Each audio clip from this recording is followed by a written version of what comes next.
ہمارے ساتھ پروگرام کے پہلے کالر. جی السلام علیکم. وعلیکم السلام. جی آپ پرائم منسٹر صاحب سے مخاطب ہیں, بات کیجیے گا. جی میں راولپنڈی سے سعیدہ ناز بات کر رہی ہوں اور میں ایک ہاؤس وائف ہوں. میں وزیر اعظم صاحب سے مہنگائی پہ سوال کرنا چاہ رہی ہوں.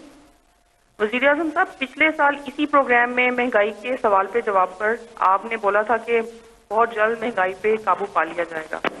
ابھی سال ہونے کو ہے مگر مہنگائی ڈبل ہو گئی ہے. شاید آپ کو اصل صورتحال نہیں بتائی جاتی.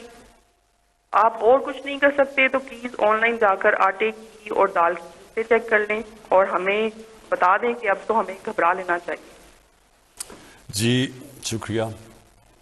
دیکھیں, پہلی چیز تو میں آپ کو ایک بات بتا دوں, آج کل ہے انفارمیشن ٹیکنالوجی اور موبائل فونز کا زمانہ.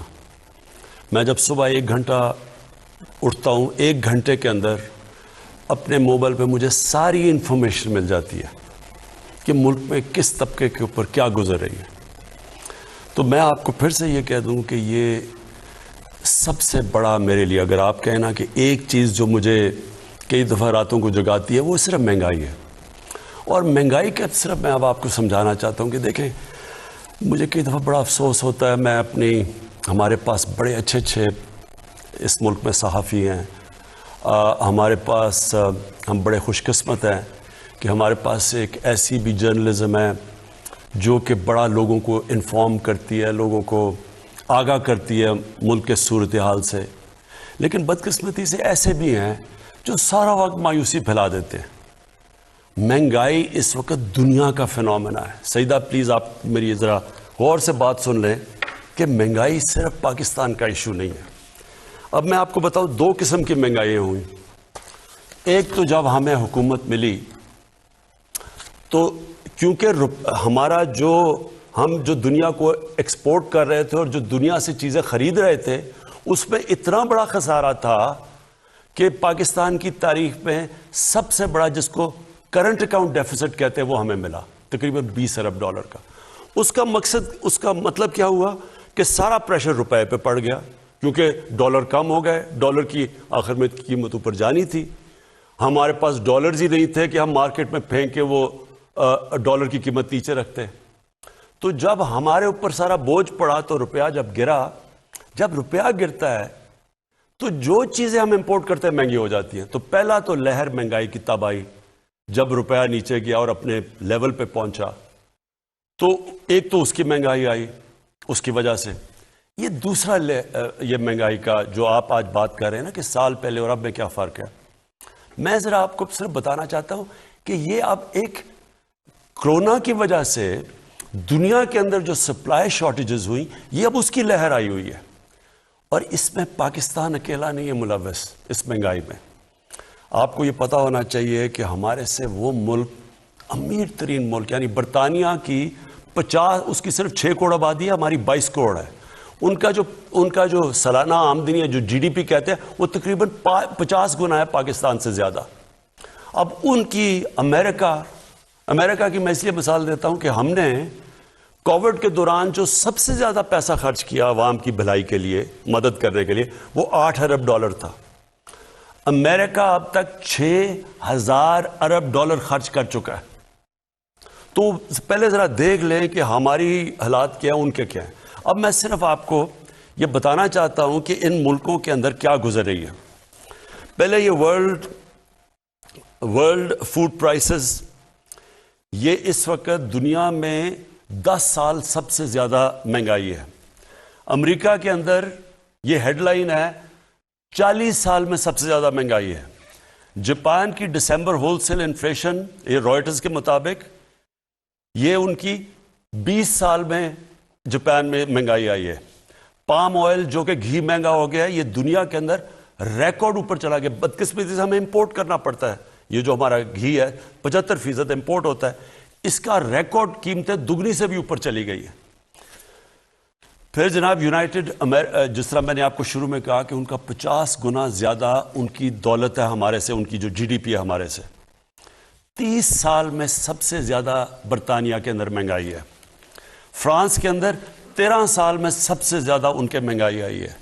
جرمنی کی جو انفلیشن ریٹ ہے وہ 30 سال میں سب سے زیادہ ہے.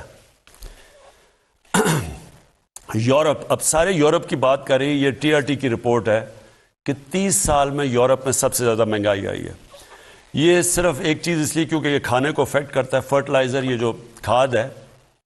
اس وقت دنیا میں وہ خوف یہ آ گیا کہ کھاد کی کیونکہ کمی ہوئی ہے دنیا میں، اور کیونکہ گیس کم ہو گئی ہے، گیس کی قیمتیں اوپر چلی گئی ہیں، گیس سے کھاد بنتی ہے، کھاد کی کمی ہو گئی ہے.